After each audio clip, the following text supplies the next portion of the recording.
nome é Luciana, sou de Santa Catarina e tenho a alegria de estar aqui junto com essa minha amiga Ana Paula, que vai se apresentar, senão eu te apresento. Então é só para a gente começar aqui. Vai. Boa noite. Essa hora a gente está muito feliz de ter vocês aqui. Bom, eu sou a Ana Paula, também de Santa Catarina. E Luciana e eu já temos uma longa jornada na advocacia e na academia também, nas aulas, muitos de vocês já nos conhecem.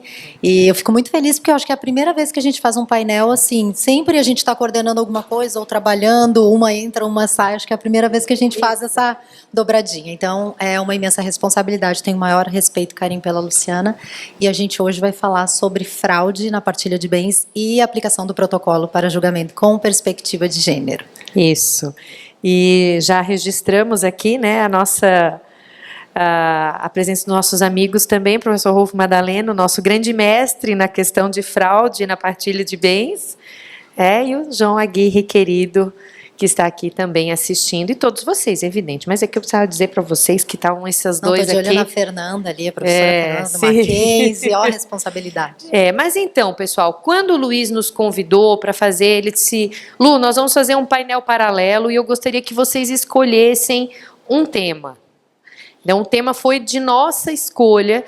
E conversando com a Ana Paula, o que nós pensamos em falar? Ui! Foi só uma pena. Nós pensamos em trabalhar sobre a questão... Nós já sabíamos que iríamos trabalhar com o julgamento, protocolo para julgamento perspectiva de gênero, inclusive porque a Ana Paula assumiu agora, além de ser presidente do IBDFAN de Santa Catarina, o IBDFAN criou uma comissão específica para tratar sobre esse assunto. E aí, junto com ela, pensamos assim, bom, então vamos inserir o assunto fraude, porque são assuntos que casam diretamente. Por quê? Porque quando a gente vai falar em fraude, a partilha, e no caso aqui, gente, nós vamos focar na questão da fraude à partilha no divórcio, Porque a gente tem diversas formas de fraude, mas nós vamos trabalhar nisso, por quê? Porque a gente quer trabalhar a questão de gênero do casal quando está se separando. E eu sempre, quando gosto de trabalhar com esse assunto, gosto de iniciar com essa imagem que certamente vocês já viram em algum momento na internet, circula, A gente acaba vendo essa imagem, mas ela sempre me toca, porque quando a gente fala de igualdade, a gente tem que pensar realmente que para chegarmos na igualdade, a gente tem que dar condições diferentes a quem está em posições diferentes. Então, falar em igualdade entre homem e mulher, por exemplo, porque o nosso painel está diretamente ligado a essa questão de gênero, a gente tem que lembrar que, em muitas situações, numa vida de casal, nós não estamos nessa posição. E aí eu começo trazendo também essa outra imagem, que onde a gente está na igualdade, onde é realmente a igualdade, porque tanto na questão financeira, quanto na questão de serviços domésticos, existe uma grande desigualdade entre homens e mulheres. E não adianta, gente. A gente já mudou bastante coisa, a gente já caminhou bastante nesses anos todos, mas nós não temos uma igualdade efetiva. E por isso que não adianta a gente fechar os olhos, e trabalhar como se todo homem e mulher é igual. Nós temos as mesmas condições intelectuais de força de trabalho, sem dúvida, mas existem algumas diferenças aí, que precisam ser faladas, e o protocolo vem em boa hora, e a Ana vai apresentar um pouquinho disso. Então, o que é o protocolo para julgamento com perspectiva de gênero? Boa parte de vocês já devem utilizar isso, imagino que estejam aqui por este motivo. O protocolo, então, ele veio como forma de enfrentamento das diferenças dentro do tribunal, dentro de um processo judicial, fora dele, no trato com os colegas, com o Ministério Público. Na verdade, o protocolo ele é muito mais amplo do que a gente imagina. A gente começa a falar sobre protocolo pensando como é que eu vou colocar ele em umas petições, como é que eu vou trazer, como é que eu vou fundamentar uma tese, mas não é só isso. O protocolo também, ele vem como forma de trazer equidade e respeito para as partes, seja entre os procuradores, quem aqui já não recebeu uma petição malcriada do outro procurador, né? Principalmente em razão do gênero. Mas o protocolo também não é um instrumento que a gente possa difundir o feminismo. Eu sou feminista e por isso uso o protocolo, porque ele não pode perder a força. Então a gente tem que trabalhar com essa ideia das diferenças, e ele veio, então, principalmente para mudar esse futuro da advocacia familiarista, da advocacia de sucessões. A gente vai trabalhar com o protocolo, ele tem diversas nuances e vários vieses. A gente pode trabalhar dentro da violência doméstica e uma série de outras matérias do direito, mas principalmente no direito de família, onde a gente trabalha os conflitos com questões de gênero muito aparentes, se aplica muito bem. Então, o que eu posso começar dizendo? A primeira premissa: não esperem que tudo permaneça igual.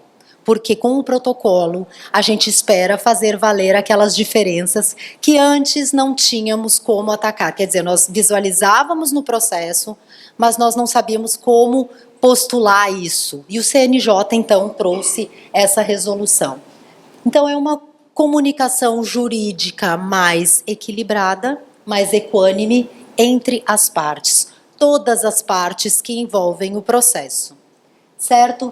Eu gosto sempre de começar falando que é entendimento dominante aqui, que a isonomia conjugal é uma decisão do Tribunal de Justiça de São Paulo, aqui numa apelação civil, foi uma questão de alimentos e o tribunal sustentou que existe uma igualdade entre homem e mulher, com a Constituição Federal de 88. E existindo essa igualdade, não havia motivo, então, para se deferir os alimentos transitórios. E nós falávamos sobre isso ainda hoje no almoço, né, Rolf? Que se fosse assim, dessa maneira, entrou a Constituição Federal e agora as mulheres e homens estão em pé de igualdade e o processo está resolvido, então não vamos estabelecer alimentos, estaria ótimo. Então, será que as coisas assim acontecem? Na realidade, não. No Brasil, numa pesquisa do IBGE de 2022, a gente percebe que a diferença de salários voltou a subir em torno de 22% entre mulheres e homens. Isso quer dizer que as mulheres tão qualificadas quanto os homens, atingindo o mesmo posto, fazendo as mesmas atividades nos mesmos cargos, elas ainda recebem 22% menos que os homens. Então, em todos os cargos. E aqui a gente vê diferença de salário por escolaridade, não importa a escolaridade, porque aí a gente também poderia trabalhar com a diferença de estudo, de escolaridade, de grau de instrução. Realmente as mulheres se dedicam mais à casa, então não conseguem terminar um mestrado, um doutorado, têm os filhos, mas não. Ainda que elas estejam em pé de igualdade, elas vão receber em torno de 42,49% menos. Isso se elas forem ainda mais qualificadas. Quanto mais qualificadas as mulheres são, menos elas ganham comparado aos homens. E da mesma forma, a gente vê então uma caminhada que vem dessa quebra desse paradigma, né? Então, quando a Constituição Federal de 88 entrou, veio com essa quebra desse paradigma, com a ideia de igualdade. Mas a gente efetivamente não tem essa igualdade na prática e começa com a súmula 380. Se a gente perceber, por que o protocolo está chegando? Porque a gente começa com decisões extremamente machistas com diferenças de gênero, porque é como nós temos um legislador, como é formada a nossa constituinte. Então, como é que nós vamos conseguir equalizar isso? A súmula diz o seguinte: quando se trata de concubinos, é cabível a sua dissolução judicial com a partilha do patrimônio adquirido pelo esforço comum. Ana, e só um detalhe, né? Como são as nossas cortes também, né? Como ainda é a composição do nosso judiciário. E quando a gente tem a ideia de que a igualdade veio, e que bom que a igualdade veio, mas ela não veio para nos prejudicar. Tá todo mundo igual, por isso que eu sempre gosto daquela primeira imagem, não é todo mundo igual. Mas mesmo as mulheres com mestrado e doutorado, que muitas vezes abrem mão da vida profissional, porque, gente, quanto mais qualificada, mais a gente vai construir uma carreira. Não é trabalho, não é apenas trabalho, é carreira. E carreira precisa de tempo de dedicação. A advocacia e tudo mais. Eu tive uma cliente que os dois tinham mestrado e o marido passou num concurso de Universidade Federal e ela foi junto com ele e mudou de estado. Depois de 20 anos eles separaram, ela foi buscar emprego com mestrado e ela recebia, não, seu mestrado está desatualizado. Você está desatualizada. Então, assim, só para fazer esse adendo disso que tu está trabalhando, porque são questões que a gente talvez não se tenha pensado lá no início, quando um tribunal diz, não, você é jovem, qualificada, volta a trabalhar. Como assim? Né? Então... Entra no mercado de trabalho, igualdade de condições, mas e quais são as pausas que as mulheres fazem nesses intervalos, né? Quais são os projetos, como é que elas acompanham, qual é a vida de casado ou não, de solteira, quais são as concessões que elas fazem para a gente colocar em pé de igualdade aos homens. Então, essa lei, que foi chamada de Lei Piranha na época, quando a gente teve a regularização da união estável.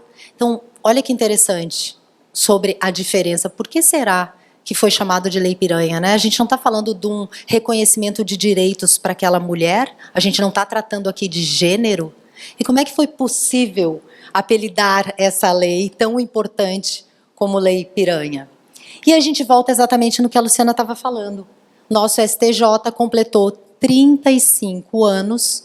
Dos 103 ministros que passaram pela corte, apenas 9 foram mulheres. Sendo 9 mulheres da nossa corte, qual será o entendimento e com quais lentes serão julgados os nossos processos? Com que ideia de reconhecimento das diferenças de gênero e das vulnerabilidades nós teremos com essa composição? E, portanto, estamos aí num movimento. Estamos vendo que tem esse movimento de todas as OABs, principalmente do 5º Constitucional, de colocar mulheres nas posições de julgamento, né, de julgadores para nos apoiar. E falando nisso, acho interessante a gente lembrar que essa questão está diretamente ligada à violência doméstica. E por que a gente está relembrando esse dado, já que a gente está falando sobre o protocolo? Porque a cada 24 horas, ao menos 8 mulheres são vítimas de violência. Mas o mais interessante é que não são só as mulheres de um modo geral. A violência ela se torna ainda maior e ainda mais aparente e mais frequente se as mulheres forem casadas. E ainda mais se tiverem filhos. Neste gráfico aqui do Anuário de Violência deste ano, a gente percebe que o que está em roxo são as mulheres que têm filhos. Olhem o aumento da violência.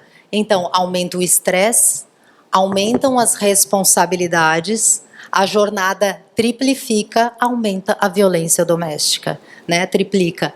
Então, nossa Constituinte atual, com 512 parlamentares, 26 mulheres, 486 homens... Nem o que a gente pode esperar nem 10% dos nossos julgados e do entendimento jurisprudencial sobre as questões de gênero. De outro lado, quem trabalha aqui em universidade, quem dá aula, olha aqui, quantas mulheres nós temos hoje lá e dentro do nosso palco principal, muito mais mulheres do que homens. No nosso STJ, a estrutura dele, dos servidores, está equilibrada. Na verdade, o sexo feminino e masculino, a gente tem 3% a mais de mulheres do que homens nos nossos tribunais como servidores. Isso quer dizer que a gente começa esse movimento de trabalhar essas diferenças desde que esse protocolo consiga atacar as decisões de uma maneira mais ampla e que a gente não replique, copie o banco de dados que já existe. Isso quer dizer que nós, advogados, temos que trazer nas nossas petições a aplicação do protocolo quando ele for cabível. E é isso que vai fazer a diferença. É o trabalho do advogado que vai fazer o judiciário mudar, e a gente vai ver aqui depois nos julgados do nosso querido professor Rolfo Madaleno, o quanto ele bate em prol das mulheres, é uma honra que ele esteja aqui, e como é que as coisas mudam a partir deste pensamento. E só para compartilhar com vocês, hoje, por exemplo, em Santa Catarina foi um dia muito triste, nós achamos os restos, foram localizados os restos mortais de uma advogada, colega nossa, jovem, que foi vítima de feminicídio pelo marido há pouco mais de um mês, não tinha achado, então hoje foram localizados, a OAB está em luto. Lembrando que isso não é privilégio de nenhuma classe, ou não faz diferença a formação, não faz diferença a questão econômica também, é uma questão de gênero, sim, a questão da violência. E lembrando também, a Ana trouxe os dados, olha só que curioso, a nossa base de trabalho é majoritariamente de mulheres. Hoje a OAB Santa Catarina, por exemplo, vou falar do estado porque é onde eu tenho dados, a OAB Santa Catarina, a maioria dos advogados são mulheres. Majoritariamente, já passamos esse número. Mas, claro, hoje conselho da OAB e tudo mais tem a paridade determinada, né? Qualquer formação do conselho da OAB, a paridade é determinada. Vem por resolução do conselho da OAB. Mas, fora isso, quantas conseguem efetivamente chegar? E isso é importante, porque quando a gente vai trabalhar em fraude, né, a gente vai trabalhar com alguém quebrando uma lealdade, alguém que tenha normalmente um maior poder econômico, ou seja, quem está administrando o poder econômico, que em grande parte são os homens ainda. Ah, mas eu conheço uma situação que é a mulher que tem. Ok, claro que existem situações, e é tanto exceção, confirma a regra. Mas a nossa formação social ainda acaba sendo majoritariamente isso. Tem um vídeo na Netflix de uma série que chama Explicando, e tem um vídeo, 20 minutinhos, gente, que fala por que as mulheres ganham menos. E não tem nada a ver com falta de qualificação. Tem a ver com aquilo que eu comentei para vocês, com carreira. Carreira. Construção de carreira leva tempo, né? E esse tempo, muitas vezes, é diferenciado. Então, assim, quando a gente está falando de fraude, a gente está falando, né? E aqui, depois nós vamos aqui dar uma interlocução aqui com o nosso mestre que fala muito sobre isso, que é o Dr. Rolf Madaleno. Então, assim, quando a gente está falando de fraude, a gente está falando de atitude desleal, a gente está falando de ocultação de patrimônio, coisa que deveria ser. E quem faz isso é quem tem. E isso fere o quê? Gente, quando a gente trabalha num processo de divórcio, qual é a primeira coisa que nós deveríamos dizer aos nossos clientes? Olha só. Vamos trabalhar na transparência, vamos apresentar tudo, vamos passar a régua. Se tem algo a discutir, se foi adquirido com bem de doação, isso é uma discussão, ok, mas fora isso, tudo tem que ser. Acho, inclusive, que faz toda a diferença, o juiz sabe, aquele advogado que trabalha com transparência ou não, com todos esses dados. Então, a gente tem essa questão necessário de trabalhar na fraude. E quais são os mecanismos mais comuns? Tenho certeza que muitos de vocês já acompanharam alguns desses mecanismos. Então, ocultar patrimônio, ocultar a conta bancária. Vejam a importância hoje da quebra do sigilo bancário, né? Dinheiro no exterior, criptomoeda, gente. Eu atendi uma situação que a pessoa tinha criptomoeda, a gente não consegue rastrear. Não consegue. Agora o imposto de renda tem um campo para declarar criptomoeda. Quem que declara, gente? Porque não consegue. Não consegue rastrear. Ó, Marcelo está declarando criptomoeda? Tá? Tu tem criptomoeda? Fala a verdade, Marcelo. Então, quantas situações vocês conhecem, principalmente, né, de pessoas que trabalham de maneira autônoma, ou têm sociedades, etc., que não tem toda essa declaração? Então, quebra esse sigilo. Às vezes, ainda nem isso a gente consegue, porque a gente vai ter transferência para terceiros, né? Assim, é tão... Os laranjas, exato, bota no nome do irmão, bota no nome do outro filho, bota... É uma... vai botando em nome de diversas pessoas, ou ainda quando é sociedade empresária, né? Que venha, pelo menos, vocês sabem, vocês todos acompanharam o projeto aí para a reforma do Código Civil, com inclusão de questões da partilha de cotas. Se vocês não leram, leiam. O professor Rolf Madaleno, com importante contribuição nessa parte. Eu acompanhei todos os debates, a gente acompanhou, né, os vídeos, tudo na internet, tudo o que aconteceu, para que a gente possa evitar isso aqui. Não ajuda totalmente? Quem quer ocultar, gente, quem quer fazer, vai fazendo. Mas talvez até mesmo a falta de regulamentação traz problemas. Eu não trouxe aqui, mas acompanhei umas decisões judiciais em que o tribunal dizia, não, mas não tem que partilhar, não tem nem que avaliar a empresa, a cota não entra, como assim? Lucros não entram, como assim? Então, falta muito. Então, as sociedades acabam sendo um material muito fácil para trabalhar com isso, e quer ver a ideia generalizada de vamos fazer uma patrimonial? Vamos fazer uma holding para blindar o nosso patrimônio? Essa palavra me dá... Como assim blindar? Por quê? Blindar do quê? Uma coisa é organizar o que eu quero fazer financeiramente, outra coisa é criar uma sociedade para a questão de bens, e sem contar aqueles que ainda têm as suas sociedades empresárias, e assim, o carro está na empresa, a casa está na empresa, aí a esposa anda com o carro, ou o outro cônjuge está com o carro, mas está no nome da empresa, porque é mais barato comprar no nome da empresa. Eu pago menos imposto se eu comprar na PJ. E aí vem todas as justificativas de algo que é muito mais fácil de manusear para fraude. É mais fácil. Em razão de toda a questão. Então, esses aqui são os mecanismos mais comuns que nós temos, que a gente encontra frequentemente e que a gente precisa desse enfrentamento. E justamente neste ponto que o protocolo vem conversar. Então, antes da gente fazer o nosso fechamento, a Ana agora vai trazer algumas coisas muito importantes sobre o protocolo. Como que a gente pode casar isso nessa questão da própria fraude? Muita gente pergunta, mas como é que a gente vai colocar o protocolo? Estava conversando com o Marcelo um tempo atrás, o Marcelo falou, Ana, mas de ofício, o juiz pode analisar e julgar com a resolução, sem que ninguém tenha pedido? Eu pergunto a vocês, uma resolução do CNJ, alguém questiona em algum momento? Alguém questiona qualquer resolução sobre custas, qualquer resolução sobre procedimento, ou especificamente quando a gente está tratando de uma resolução que traz atenção ao gênero e a gente pode aplicar ou não, não é obrigatório ou não, talvez o juiz não possa de ofício, né? E eu falei isso para o Marcelo, que obviamente é uma resolução e tem força normativa. E qual é a ideia, então? Concretizar um papel de não repetição de estereótipos, que é o que a gente mais vê nas decisões e é o que a gente mais repete nas nossas petições. E não perpetuação de diferenças. A Dani está aqui. A Dani hoje falou, vou falar, Dani, vou contar a fofoca.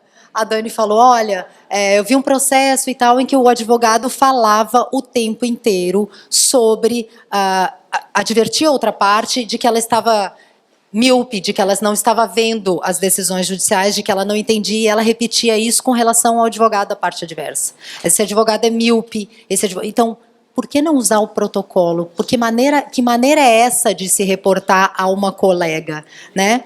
E eu gosto de lembrar, eu advogo há 22 anos, e imagino que já tenha passado algumas situações todas vocês, mas a última, que foi bem recente, e já tinha o protocolo, eu fiz uma audiência de instrução, e o juiz, quando foi a minha vez de questionar a testemunha e as partes, o juiz me interrompeu o tempo inteiro. E eu gosto de falar que o outro advogado, que era homem e defendia o outro homem, e eu, advogada mulher, defendia outra mulher, ele nadou de braçada. Porque ele fez cada pergunta idiota, ele conduzia a testemunha, é verdade que aconteceu tal coisa? Sim, é verdade, eu me recordo. Se eu, de maneira direta, objetiva, cumpri com as minhas perguntas, tentei explorar. O juiz disse, doutora, isso aí não é pertinente? Doutora. Gente, na 10ª vez que ele fez isso, eu disse, excelência, eu vou chamar o protocolo aqui, aplicação do protocolo para julgamento com perspectiva de gênero, porque eu acho que o senhor está fazendo diferença em relação ao colega, em relação a mim, e está prejudicando a minha cliente, e era uma audiência gravada virtual. Não, doutor, eu vou desligar a câmera um minuto. Não, excelência, o senhor não vai desligar a câmera, nós estamos numa realização de audiência, e tudo que for discutido aqui vai ficar gravado, e eu gostaria que o senhor se atentasse ao protocolo. Não! Aí, o que foi? Ele abriu, tudo que eu perguntava, ele, não, por favor, a doutora pode, tal. No final da audiência, óbvio que a sentença foi horrível, não adiantou nada, mas no final da audiência ele desligou a câmera e disse, gostaria de falar com vocês antes, por favor, parem a gravação. E ele fez um discurso, sem brincadeira, de uns 20 minutos. Que o pai era advogado, que o tio era advogado, que a família, que ele tem muito respeito aos advogados, e que gostaria, sim, em algum momento, ele ultrapassou o limite comigo, não foi a intenção, muito menos prejudicar a parte. Então, ele fez toda aquela... Excelência, não tem problema algum, está gravado na audiência, se o senhor acha que o senhor não prejudicou a parte, tenho certeza que na análise dos nossos pedidos e no julgamento do processo, o senhor vai se atentar ao protocolo para julgamento com perspectiva de gênero. Se o senhor não sabe o que é é a resolução 492 do CNJ e tal. Bom, demorou 20 dias, saiu a sentença e foi muito ruim, mas aí tudo bem, estava lá consignado, nós recorremos e aí pedimos a aplicação do protocolo, inclusive trazendo cerceamento de defesa. Então, por que é importante? Porque a gente não pode reproduzir e tem que... Eu lembro de ter feito isso uma vez. Foi uma vez em 22 anos, mas eu perdi as contas de quantas vezes isso aconteceu comigo. Nunca me esqueço que eu devia ter uns 24 anos, estava formada há uns 3 anos, e fui despachar com o desembargador. Ele falou assim, sai, que eu não vou te atender, senão vou te tirar daqui com um pontapé na bunda. Um desembargador de Santa Catarina, que já está até aposentado, que todo mundo sabe, né? Sabe onde ele mora? Mas sabe onde ele mora. Mas ele não fazia isso com os colegas, mas ele fazia isso com as mulheres.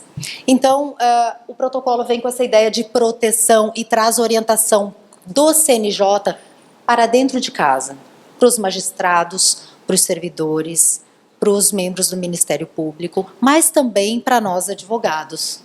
E aí a gente tem, então, a ONU, né? Temos que cumprir esta agenda da ONU. A ideia desse protocolo é trazer o equilíbrio e tem um prazo para cumprimento, que nós acreditamos que vai chegar em 2030, força, foco e fé, né? Vai dar tudo certo. E essa resolução, então, tem por base algumas premissas que são bem importantes. O que eu gosto sempre de salientar no protocolo? Por mais que ele reforce aquilo que é óbvio, o protocolo não traz nenhuma novidade, algo que o Código de Ética da OAB já traz, que dentro das normativas do tribunal já deveria ser respeitado, e eu falo sempre que o Brasil é o país que mais tem leis no mundo, e não é um exemplo, não é brincadeira, é o país que mais tem leis no mundo. E ele faz leis para que as leis sejam cumpridas. Então, a gente fica sempre trazendo novidade para fazer com que alguém cumpra o que não está sendo cumprido. No entanto, o protocolo traz uma diferença muito importante. Quando a gente trabalha as questões de gênero e de violência, a gente pode lembrar da Lei Maria da Penha, que boa parte dos processos de família acabam abarcando algumas possibilidades, alguns artigos, mas que agora a gente traz essa violência que o Rolf tanto trabalhou, patrimonial, moral, mas principalmente institucional e processual, que nós não costumávamos falar, né? Então a gente está impedindo essa prática, essa repetição dessas práticas opressoras. E aí veio a questão da obrigatoriedade. Eu vou trazer alguns julgados depois, a Luciana vai discutir, né, sobre isso e eu também, mas o mais interessante é que, gente, é obrigatório que vocês tragam, mas é obrigatório que o judiciário também traga. Em suas decisões, em sua fundamentação, ainda que vocês não tenham requerido, o tribunal ou o juiz de primeiro grau tem que trazer ou deve trazer nas situações em que ele se aplica. E eu gosto mesmo de trazer essa fala para que a gente lembre que ele não se aplica a todas as situações. Não é porque tem mulher, não é porque a gente está trazendo uma questão de alimentos, né, ou de guarda, que a gente vai trazer o protocolo. Mas sempre que houver uma discrepância, e o João falou sobre isso também na palestra dele, como é que a gente vai equalizar, fazer arranjos, acordos, se não existe paridade? Se a gente tiver essa lente, este olhar da aplicação do protocolo, certamente a gente vai encontrar uma resolução prática mais justa para aquela situação. Então, a resolução do CNJ tem status de ato normativo primário e não tem como não ser cumprido. É obrigatório, precisa colocar, precisamos insistir. Despachei faz uns 15 dias, com 3 desembargadores, a gente ia ter um julgamento, e eu falei, bom, vou apresentar memoriais, mas vou falar com eles antes, porque é sempre melhor. Um deles falou, mas doutora, o que é esse protocolo, doutora? Me manda por escrito que eu vou dar uma olhadinha. Então tá, mandei nos memoriais por escrito para ele dar uma olhadinha para ver se ele aplica no nosso processo, né? Então é meio convocatório, gente, é bem importante aos integrantes do Poder Judiciário de um modo geral. Então, se ele não for observado, eu posso agravar, eu sempre penso sobre isso. A gente ainda não tem uma decisão ou uma resolução muito clara sobre isso, mas certamente, se eu trouxer no meu recurso, se eu trouxer na minha petição e não for atacado pelo juízo, é um dos argumentos que sim, se couber no rol do 1015, enfim, eu posso discutir numa apelação se eu tiver trazido. Então, é muito importante que a gente traga. E quais são, assim, já para passar para a Lu, para a gente ir para o final, as recomendações do protocolo para o tema, de um modo geral?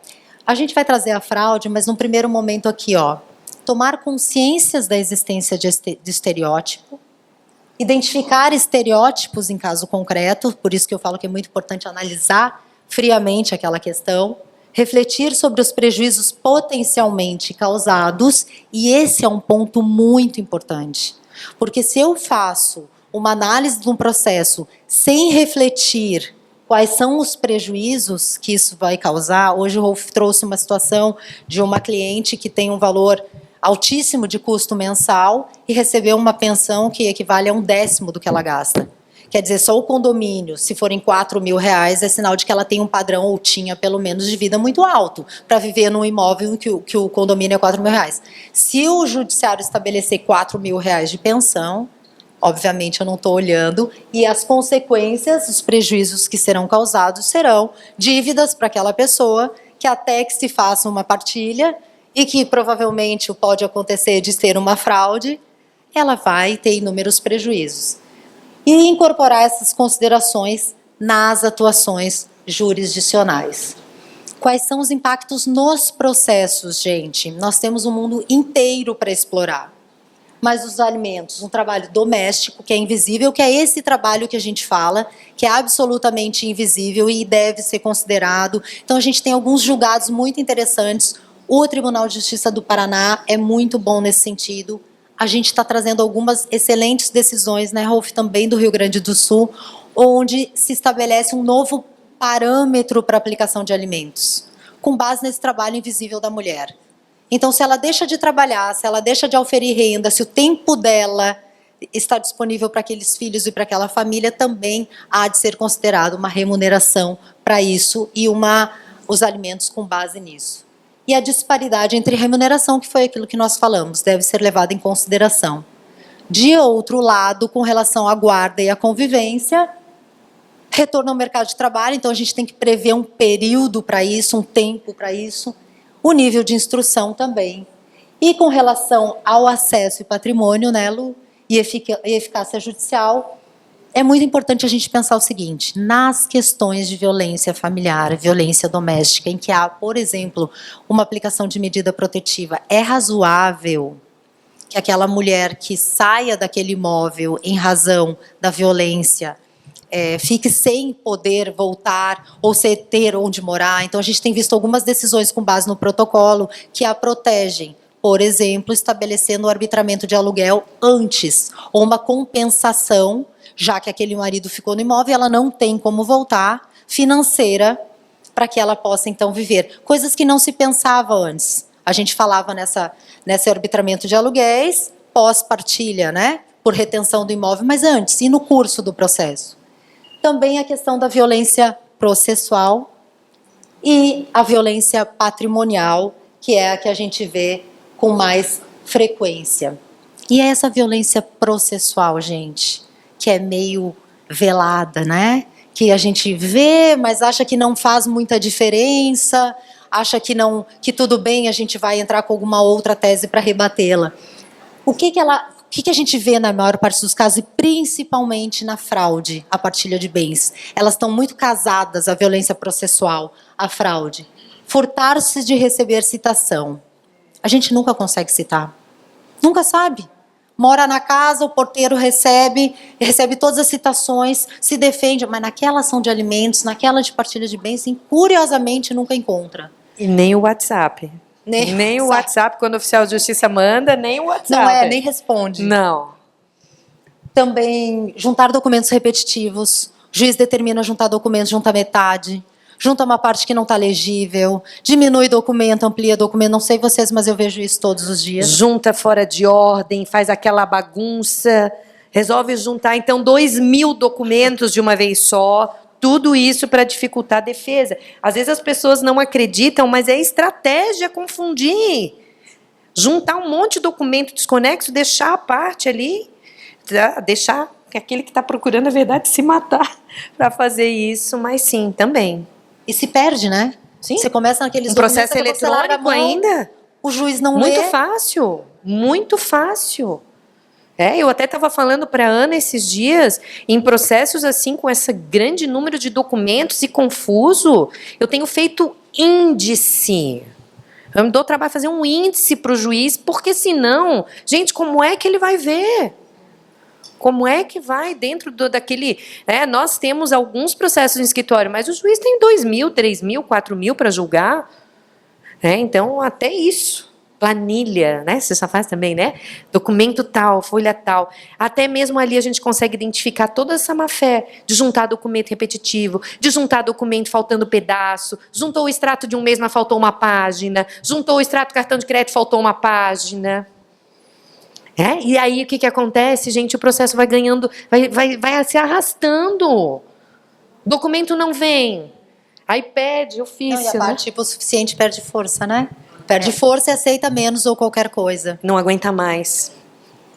Não tem força para resistir a um processo. Exatamente. Né? A gente estava no escritório dando risada essa semana, que teve uma audiência virtual, o processo tramita desde 2020. Primeira audiência de conciliação, gente. Ele está com todo o patrimônio, e é um patrimônio milionário, e ela está vendendo a roupa do corpo, isso é de verdade, para sobreviver. Então, ela está vendendo o que ela tem, os móveis, porque mora numa mansão, para sobreviver. E aí, o advogado encheu a paciência, que queria, então, uma audiência de conciliação. Fizemos, a juíza marcou uma audiência de conciliação 4 anos depois. Ele não apareceu, era virtual. E aí, no dia seguinte, ele atravessa uma petição, dizendo o seguinte: acho que eu não recebi o e-mail, não verifiquei o link. Fiquei surpreso, né, que o cartório não encaminhou o link. Só que, quando eles encaminham o link... Quando sai a data a designação da audiência, nós temos que informar por petição os e-mails. Então, eles mandam para todos os e-mails copiados. Eu falei assim, mas eu recebi esse e-mail, fui lá no e-mail, estava o e-mail dele copiado, do cliente dele copiado. E ele fez um copia e cola, fez um print do e-mail dele, onde não aparecia o final, por exemplo, o .com. Não, ele, na petição ele disse, olha, não tem como garantir que eu recebi. Pode ver, não aparece o .com. Eu falei, não é possível. Não é possível. Aí fui lá, fiz um print da nosso e-mail, abri todos do cartório que foram enviados, fiz uma petição dizendo, olha, não dá, litigância de má-fé, né? Na verdade tem uma violência processual, já tem uma violência patrimonial, aplica-se o protocolo, pede litigância, mas aí o que ele fez? Como ela tinha feito um acordo de alimentos para sair em janeiro da casa, e aí ela vai perder acesso a tudo que tem na casa, ele queria redesignar a audiência, e a juíza redesignou para fevereiro. Sim, ou seja... para depois.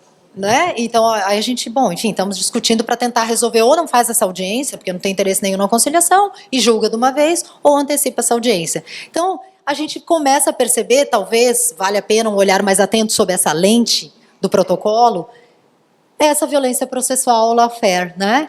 Então, também a cultura voltada a desmerecer os argumentos da parte contrária, mas não em teses jurídicas fortalecidas, mas desmerecer com argumentos infundados, disseminação de estereótipos, discriminação ou imagens que exponham, né?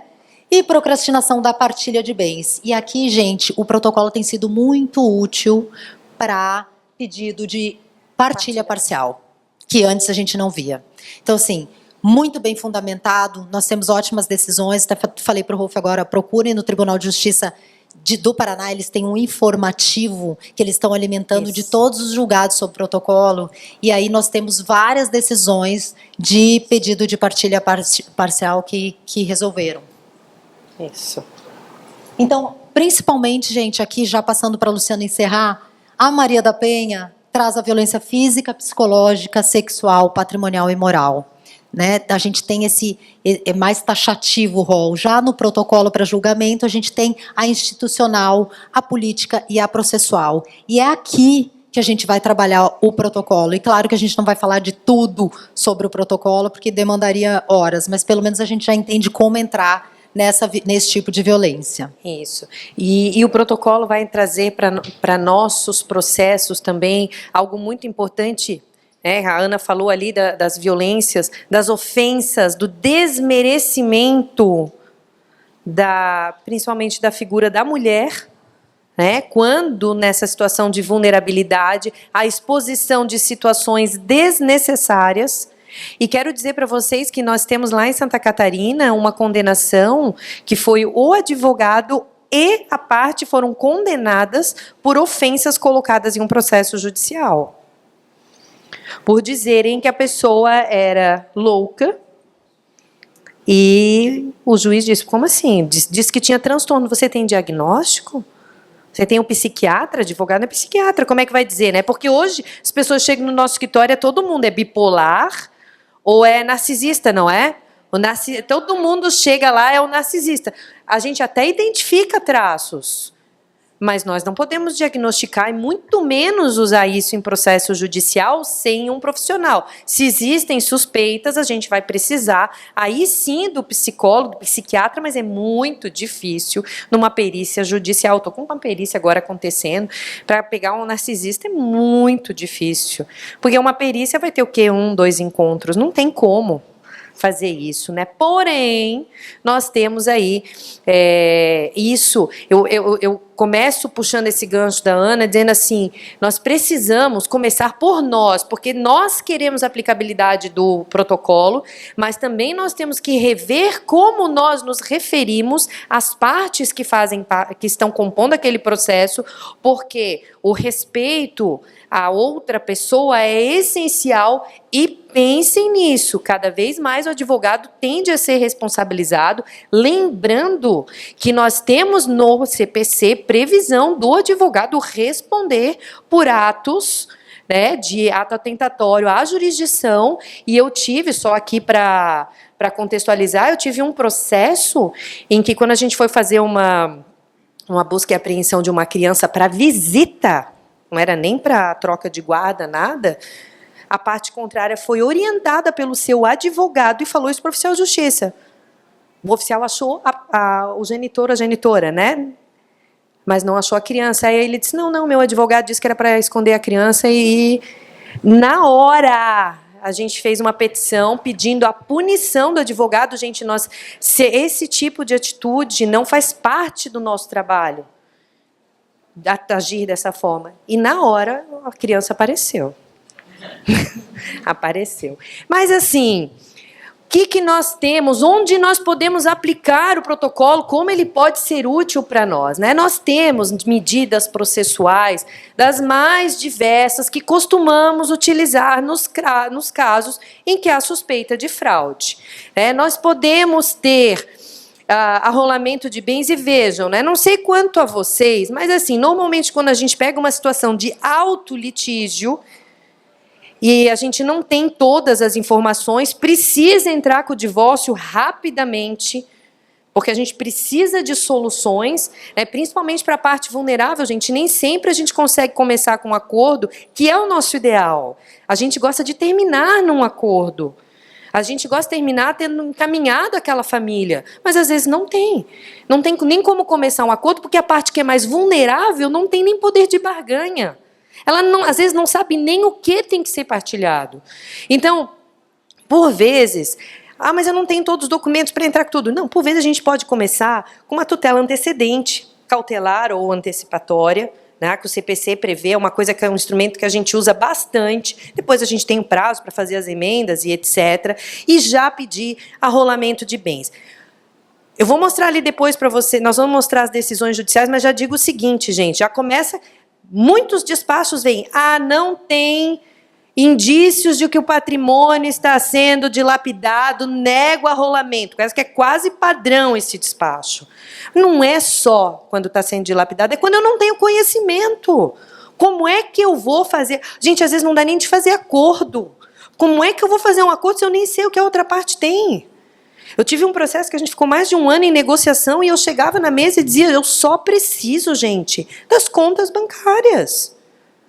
Do dia. Vamos dizer, então, vamos botar um marco do dia da separação de fato. Nunca apareceu, só judicial. Só judicial. Então, a gente tem essas medidas, né? E também, às vezes...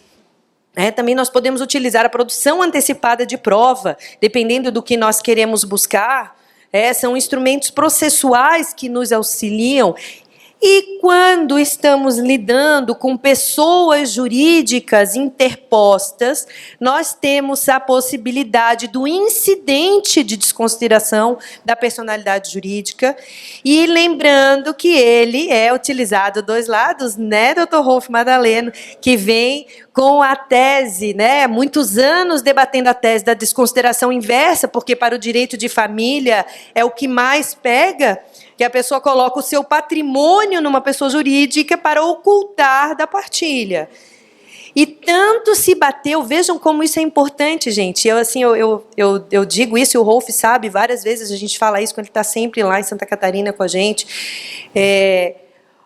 Aquilo que começou com uma defesa de uma ideia, que foi batendo, ele escreveu, publicou, os advogados compraram a ideia, levamos para os tribunais e virou lei. Inserido no CPC. Exato. É. 92, Então, vejam quanto tempo insistindo, assim como os alimentos compensatórios, né, Rolf? Quanto tempo insistindo, e a gente recebendo negativas, né? E que no anteprojeto aí, já tem toda, não exatamente daquele jeito que eu queria, né, Rolf, mas já vem os alimentos compensatórios regulamentados. Então, vejam, tudo que nós estamos falando é importante que a gente acolha e use, porque podemos transformar tudo isso em decisões judiciais e modificar, porque às vezes dá um efeito manada. De repente cai a ficha num tribunal e todo mundo diz, nossa, mas é mesmo. Aquele tribunal julgou desse jeito, então vamos para o outro. Vamos mudar, até a gente chegar nos tribunais superiores, que inclusive como o protocolo vem do CNJ, a gente tem toda uma força e legitimidade também para trabalhar nele. Normalmente, quando a gente encontra essas divergências, né, essa fraude, o que a gente vai fazer? Algumas vezes é sobrepartilha. Quando? Quando aquilo foi ocultado, eu descubro depois. Quando ocultado dolosamente ainda, podemos pensar até mesmo na aplicação da sonegação. Outra batalha, né, que vem vindo há muitos anos, né, o Rolf também diretamente ligado a toda essa batalha. E aí, hoje também no anteprojeto aí, a questão da expressamente para o direito de família, né, porque a gente já tem isso para o direito sucessório. A gente pode falar anulação ou nulidade, né, ali no sentido amplo, porque dependendo aí da situação, nós vamos trabalhar nesse patamar, a revisão dos bens, e aí quebra de sigilo e tudo mais. Gente, é muita força de trabalho, mas precisa ser feito, senão nós não conseguimos mudar. O silêncio, muitas vezes, ou ficar, não ir atrás dos instrumentos, muitas vezes nos dificulta.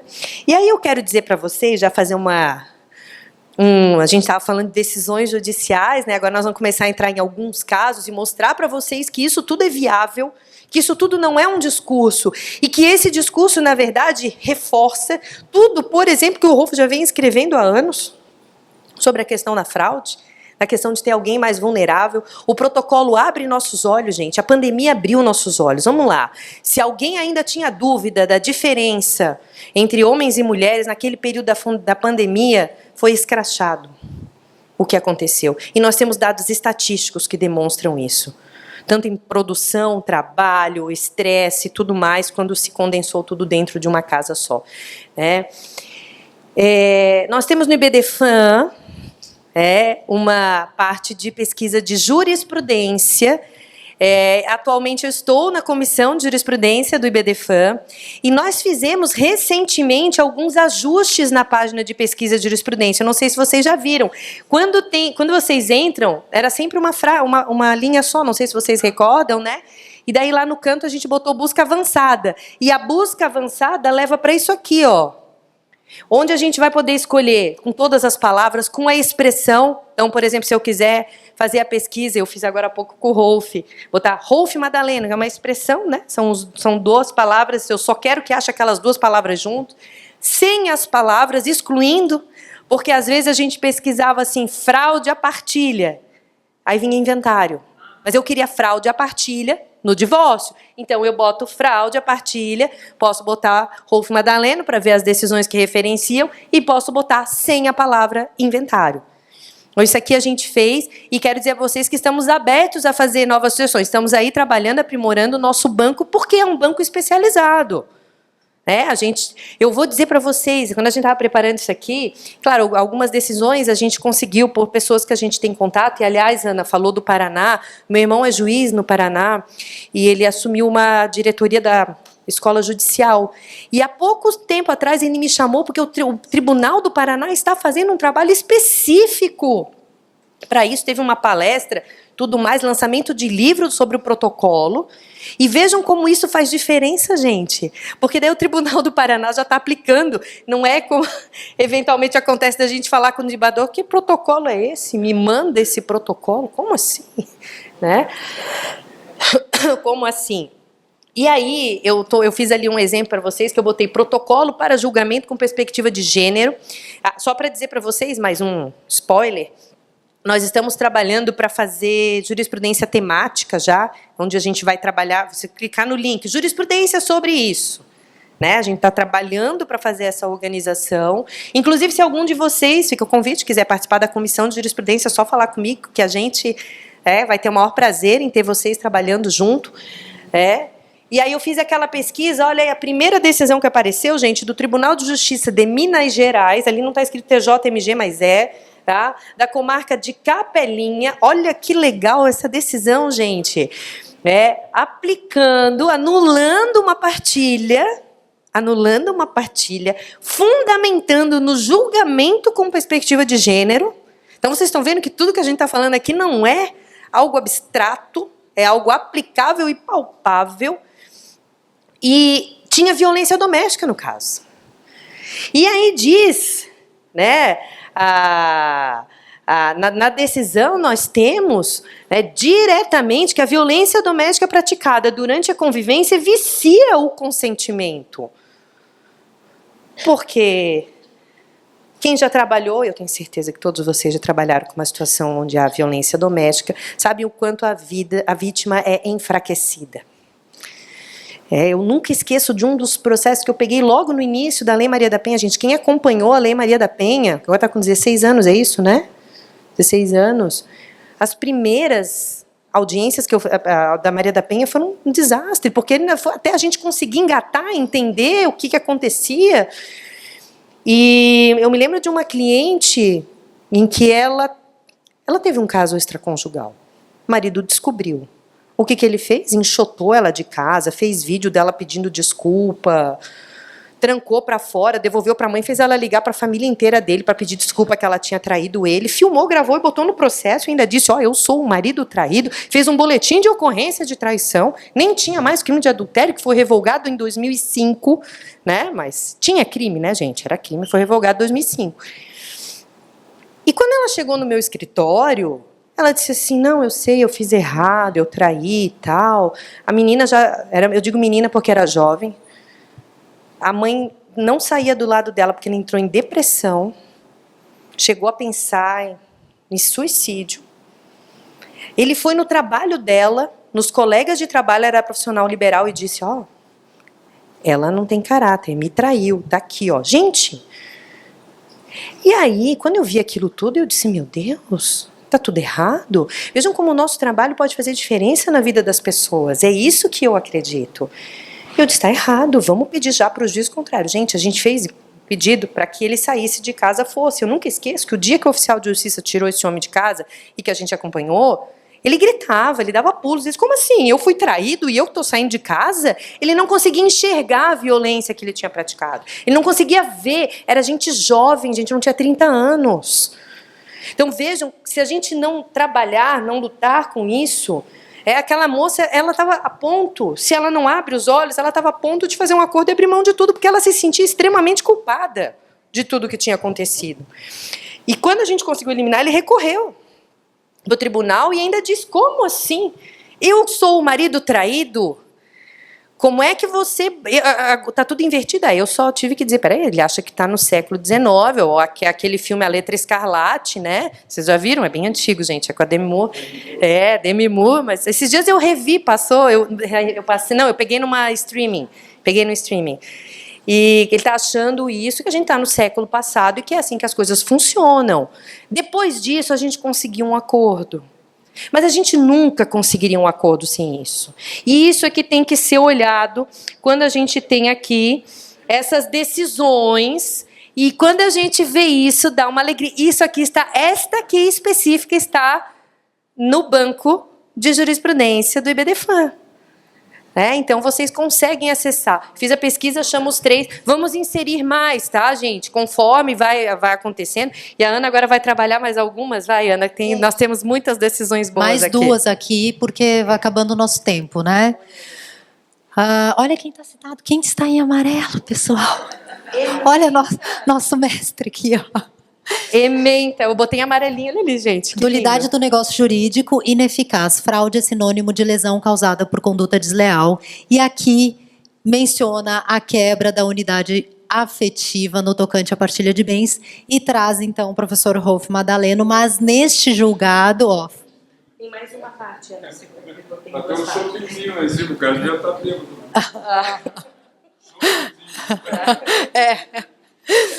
A parte mais débil do casamento ou da união estável precisa ser processualmente protegida. Olha que interessante, a gente não utilizava isso pelos mecanismos legais de eliminação dos nefastos de desequilíbrio econômico-financeiro da divisa do acervo comum, especificamente quanto à partilha. Esse julgado é muito interessante, o professor Rolf Madaleno citado aqui, fraudes e engenhosas simulações ferem de morte o princípio da igualdade dos bens e regimes de comunidade matrimonial.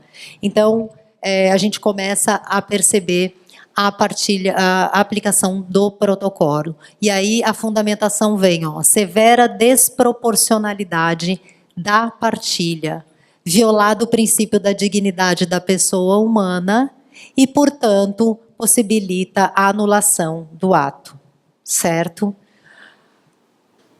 Também trouxe essa que eu falei para vocês, que o Paraná é do Paraná, muito interessante, porque quando a gente começa a trabalhar fraude na partilha, ou partilha de bens, ou divórcio, na maior parte das vezes, a mulher não tem condições de pagar as custas processuais. E daí o nosso problema começa aí. Ela não consegue acessar. E a gente pede, não, o último agora foi sensacional, de uma comarca do interior de Santa Catarina, ele me pediu...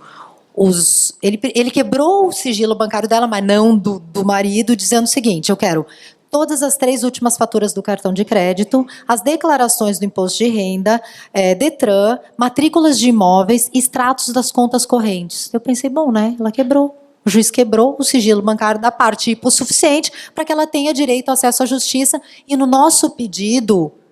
Nós fizemos justamente a urgência, ele estava com patrimônio, quebra do sigilo, nós não tínhamos ideia e, portanto, o protocolo também permite a inversão do ônus da prova.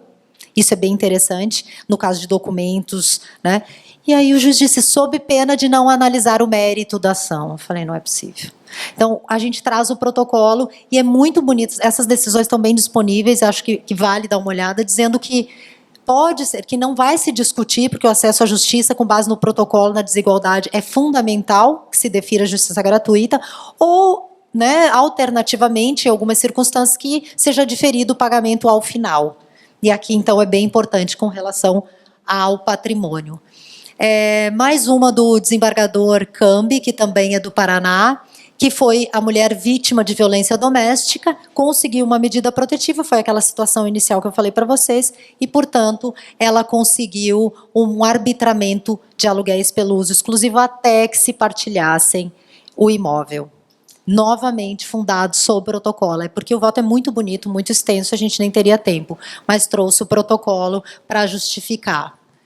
Essa situação aqui é muito interessante, uma anulação de contrato de união estável, que foi o seguinte, a gente já teve, 2 anos atrás aqui em Búzios, a gente teve uma palestra muito interessante sobre isso, sobre a violência contra a mulher nas relações e principalmente desses aplicativos, né? Sabe esses aplicativos que elas conhecem, eles conhecem, daqui a pouco vêm para casa, se conhecem e querem casar 2 dias depois, e sempre tem um perfil de idade, né, de personalidade. E neste caso, se conheceram, ele veio para a casa de outro estado, ficou o final de semana e pediu ela em casamento.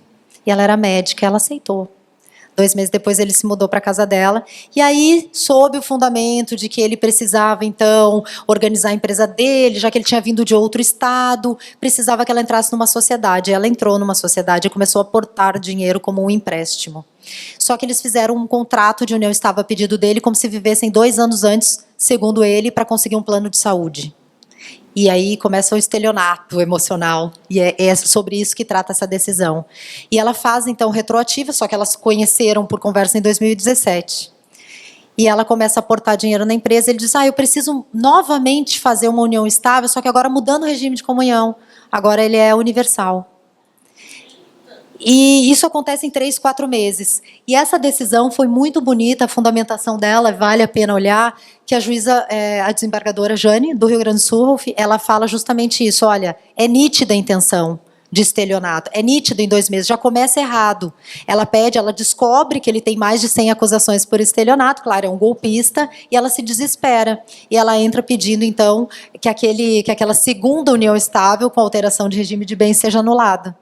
E aí, então, tem todo um entendimento dizendo assim, tudo bem, a primeira também não vale, mas eu não vou discutir isso, porque as partes celebraram e não teve nenhum efeito, não teve nenhum patrimônio naquele período. Mas, posterior, aí traz o estelionato emocional, traz todo o histórico dele e aplica o protocolo e diz, não, eu vou anular, se mantém o regime daquele período e todos os efeitos são retroativos, se anula. E aí, claro, ela vai cobrar o valor, a diferença, mas é muito interessante essa decisão.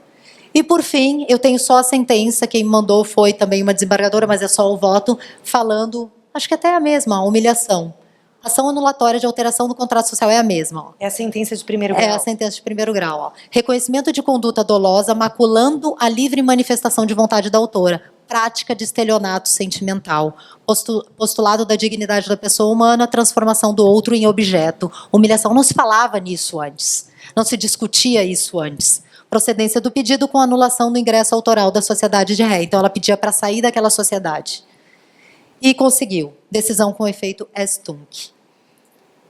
Então, gente, basicamente é isso, né, Luciana, que nós temos para falar. Era isso que nós tínhamos para falar. E aqui, queria pedir, vocês vão ter que me permitir fazer isso, pedir, professor Rolf, dá uma palavrinha para nós, vai? Vocês não acham? Sim. Pronto, viu? Fazer aqui uma participação especial, já que muitas dessas conquistas vêm decorrentes do professor Rolf Madaleno, nessa questão da fraude principalmente, né? E já que tivemos que falar sobre isso com o professor Rolf na sala, esse desafio, pedir aqui, Rolf, por favor,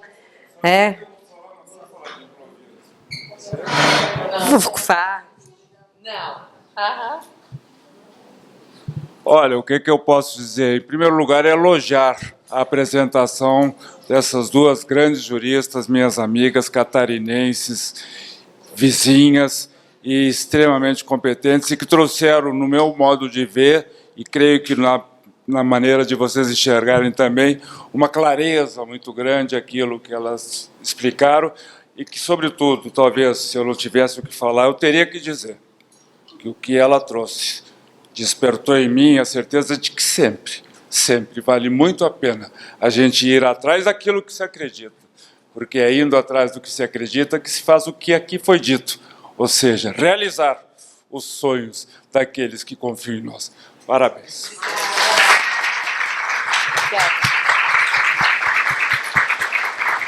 Obrigada. Gente, obrigada. Hoje desejo uma ótima noite. Convido a todos a participar da comissão de protocolo para julgamento com perspectiva de gênero. Quem não é associado ao EBD, se associe. Isso. Coloco aqui uma frase que eu acho bem bonita para a gente terminar. Que as mulheres, na verdade, não precisam ser defendidas e referenciadas, só precisam ser tratadas como seres humanos iguais. Isso. Isso, gente. Obrigada. E sabem, já viram, falamos das comissões do IBDFAN, que nós fazemos parte e nós podemos fazer diferença, gente, cada um de vocês. Muito obrigada. Boa noite. Parabéns.